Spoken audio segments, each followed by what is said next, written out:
Hello नमस्कार मैं Nawaz channel में आपका स्वागत है। हम आपको बहुत ही महत्वपूर्ण जानकारी देने वाले हैं। अस्थायी कर्मचारी, आउटसोर्स कर्मचारी, जो भी अस्थायी कर्मचारी, उनको लेकर बहुत ही महत्वपूर्ण खबर है। इसमें जो श्रम कानून लागू किया गया इससे खासे नाराज हैं। इनका कहना है कि कानून को वापस लिया जाए, क्योंकि यह इनके विरोध में कानून है।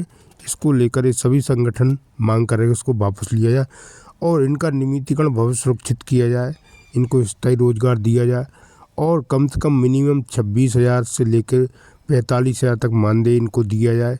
इसको लेकर इनने मोर्चा खोल दिया है और इस श्रम कानून के विरोध में चले गए। मध्य प्रदेश के 50 लाख अस्थायी कर्मचारी, इनको लेकर बहुत ही महत्वपूर्ण खबर है।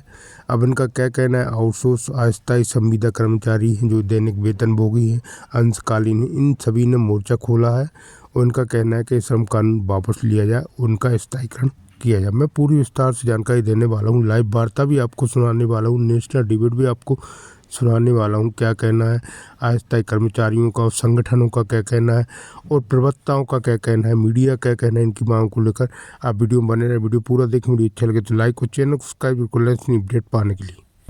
जबकि अगर शासकीय यानी स्थायी कर्मचारियों की बात की जाए तो लगभग 5 से 6.5 लाख के करीब माने जाते हैं। ऐसी स्थिति में आप अंदाजा लगा सकते हैं कि सरकारी जो मशीनरी है उसका सबसे ज़्यादा दबाव और सबसे ज़्यादा व्यवस्थाओं की जिम्मेदारी जो है इन आउटसोर्स कर्मचारियों के कंधों पर है। और इन कंधों के ठीक नीचे जो है ये काली पट्टी बांधने के लिए मजबूर हुए हैं और ये काली पट्टी बांधकर विरोध दर्ज कराया जा रहा है, क्योंकि इनके मन में कई तरह की पीड़ा है, सरकार से मांगे हैं और उन मांग को लेकर अब आने वाले समय में ये स्थायी तौर पर काम बंद हड़ताल की तैयारी में है। लेकिन उसके पहले ये जानना बहुत जरूरी है कि आखिर मध्य प्रदेश में इन आउटसोर्स कर्मचारियों का क्या हाल है। भैया क्या हाल है आपका?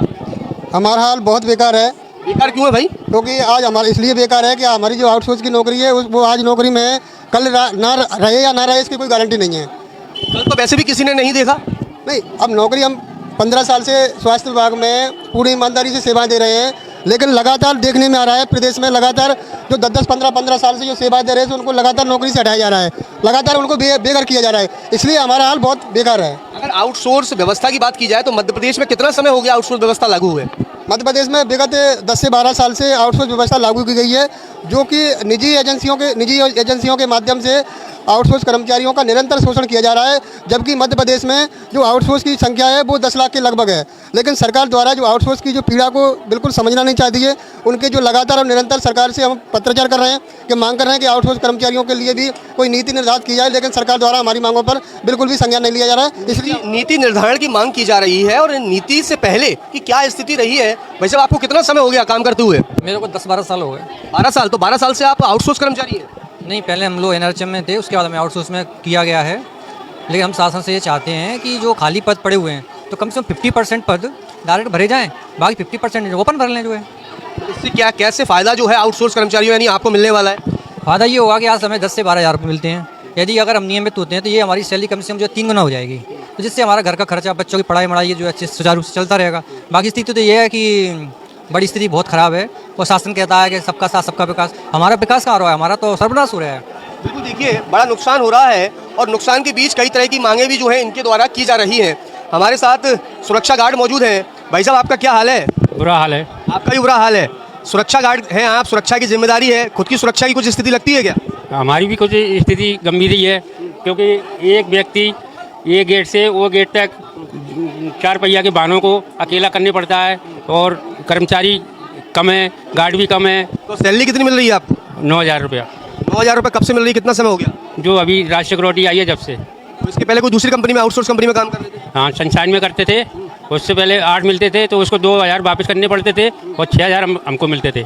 6,000 मिलते थे? 2,000 किस बात के वापस लिए जाते थे? ठेकेदार ने क्या नहीं लगाया था हमको कि मतलब आपको 2,000 अपनी सैलरी में से देने पड़ेंगे आपको काम करना है तो। और अब जो 9,000 मिल रहे हैं उसमें से भी देना पड़ता है क्या? उसमें से नहीं देने पड़ता। 9 हमारे ही होते हैं, खाते में 9 ही आती है और 9 ही हम रखते हैं। तो 9,000 में घर का खर्चा बढ़िया चल रहा है? नहीं चल पा रहा सर, नहीं चल पा रहा। 9,000 में क्या हो रहा है? कितने लोगों की जिम्मेदारी है घर के? 2 बच्चियाँ हैं और 2 हमें, मियाँ बीबी। तो 9,000 में क्या कर पाते हैं फिर? सर अब गुजारा चल रहा जैसे भी। कितनी दूर रहते हैं यहाँ से अस्पताल से? नदी पार टाल ज़्यादा 1 किलोमीटर भी नहीं है, पैदल आना होता है? पैदल आना जो होता है पैना। तो भविष्य के लिए कुछ जोड़ पा रहे हैं? कुछ नहीं जोड़ पा रहे सर, वो तो हम जो कमाते हैं वही खा लेते हैं और क्या जुड़ेगा 9,000 में? 9,000 में क्या जुड़ेगा, इस बात से अंदाजा लगा सकते हैं कि ये पीड़ा है। और इस पीड़ा के बीच जो मांगे रखी गई हैं शासन के सामने, वो 9 सूत्रीय मांगे हैं। उन मांगों को भी देख लेते हैं वो किस तरह की मांगे हैं, जायज़ है या नहीं है। 9 सूत्रीय मांगे जो रखी गई हैं, उनमें से सबसे प्राथमिकता के आधार पर क्या मांग लगती है आपको? सबसे हमारी प्रथम मांग है कि जो आउटसोर्स कर्मचारियों को जो विगत 10-10 सालों से जो सेवाएं दे रहे हैं, उन आउटसोर्स कर्मचारियों को जो विभाग में जो रिक्त पद हैं, उन पदों पर नियमित किया जाए अथवा ये संविधान में मर्ज किया जाए। दूसरी हमारी मांग है जो उत्तर प्रदेश हरियाणा की तर्ज पर जो आउटसोर्स कर्मचारियों के लिए नीति तैयार की जाए। ये नीति तैयार की जाए, इसके अलावा और कुछ मांगे लगती हैं आपको? इस नीति बनने से कर्मचारियों के कार्य में सुधार आएगा और शोषण बंद होगा और कर्मचारियों के वेतन में भी सुधार आएगा, जिससे घर परिवार अच्छा चलेगा। अभी मतलब कोई नीति नहीं है तो उससे कितनी परेशानी आती है आप लोगों को? नीति न बन पाने से कर्मचारी बहुत 8 घंटे से ज़्यादा काम हो रहा है, और जिससे नीति बनने से उत्तर प्रदेश और हरियाणा की तर्ज पर नीति बनने से बहुत अच्छा हो जाएगा। वहाँ की कुछ नीति का आप लोगों ने अध्ययन किया है कि कुछ इसमें बहुत सारा आप लोगों को बेनिफिट मिल रहे हैं आउटसोर्स कर्मचारियों को? हाँ, उसमें अभी 15 तारीख में ही माननीय उच्च न्यायालय ने भी, हरियाणा के उच्च न्यायालय माननीय, तो एक आदेश पारित किया है जिसमें आउटसोर्स कर्मचारियों को नीति के आधार पर लाभ दिया जाए। नीति के आधार पर लाभ दिया जाए। और ये तस्वीर देखो, मैं आपको दिखाना चाहूँगा कि आउटसोर्स कर्मचारी जो काम कर रहे हैं वो अभी वर्तमान में शायद गेट लॉक है यहाँ पर। हम चाहेंगे कि शायद अगर एंट्री मिल जाए तो अंदर जो ऑपरेटर के रूप में जो काम कर रहे हैं उनसे बातचीत करने की कोशिश करेंगे कि ये तस्वीर जो है वो किस तरह की है वर्तमान में, क्योंकि जो कर्मचारी हैं वो लगातार लंबे समय से मांग कर रहे हैं और मांग इस बात की जा रही है कि उनकी जो जायज़ मांगे हैं वो पूरी की जाएँ। भाई साहब, बाहर लंबी चौड़ी भीड़ है, किस तरह से मैनेज करते हैं? जो दिख रहा है आपको तो मैनेज कर ही रहे हैं सर, जैसी भीड़ है उस हिसाब से लगी है। उसके अनुसार व्यवस्थाएं, सुविधाएं जो मांग की जा रही है वो मिल पा रही हैं? हाँ, कुछ कुछ है, कुछ कुछ है नहीं है। कुछ विशेष मांग आपकी? कुछ नहीं, सैलरी वगैरह अभी तक नहीं आई। सैलरी नहीं आई? अभी तक नहीं आई। बिना सैलरी के काम कैसे? जैसे चलता है वैसे चलता है। बिल्कुल, देखिए ये पीड़ा है, और ये पीड़ा है ना, आप इस बात से समझ सकते हैं कि ये पीड़ा जो है वो अब लगातार बढ़ती जा रही है। और ऐसी स्थिति में जो आउटसोर्स कर्मचारी हैं वो अपनी मांगों को लेकर अब बड़ी हड़ताल करने की तैयारी में है, और काली रिबन इसका विरोध जो है इसके रूप में इसका किया जा रहा है। भाई साहब, काली रिबन है, आप कंधे पे इनको बांधे हुए हैं, अभी सिर्फ ये एक मैसेज है, आगे की क्या तैयारी है? अरे सर, हमको ऐसे गवर्नमेंटों को छुट्टी मिलती है वैसा लाभ हमको मिलना चाहिए। ये आगे के लिए नीति बना है। तो अभी आप लोगों को छुट्टी नहीं मिलती? अभी हमें कोई छुट्टी नहीं है, उसकी हमारी मालूम है वो कटती है, सैलरी कट जाती है। तो ये मतलब इसमें एजेंसी के थ्रू कट रही है, आउटसोर्स एजेंसी के थ्रू? एजेंसी के थ्रू कट रही है। तो मतलब वीक ऑफ वगैरह तो मिलता होगा? कुछ नहीं मिलता अभी। तो यानी 24 घंटे वाला स्थिति वाला काम है और 7 दिन का काम है? 7 दिन का काम है, कभी भी बुला सकते हैं। अच्छा, मन में कभी ये डर रहता है कि कभी भी हटाया जा सकता है, और कुछ मांग आपके मन में हो जो शासन आज सुन रहा है हमारे इस कार्यक्रम के जरिए?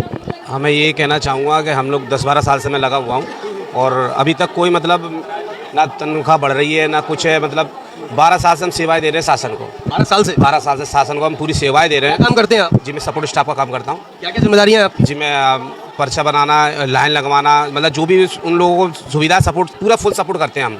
हर चीज़ मतलब उनको करवाते हैं, पूरा काम कर रहे हैं, पूरी मेहनत कर रहे हैं, पूरा समय दे रहे हैं, फिर भी हमको ना तो समान कार्य है ना समान वेतन है, कुछ मतलब कुछ सुविधा ही नहीं है।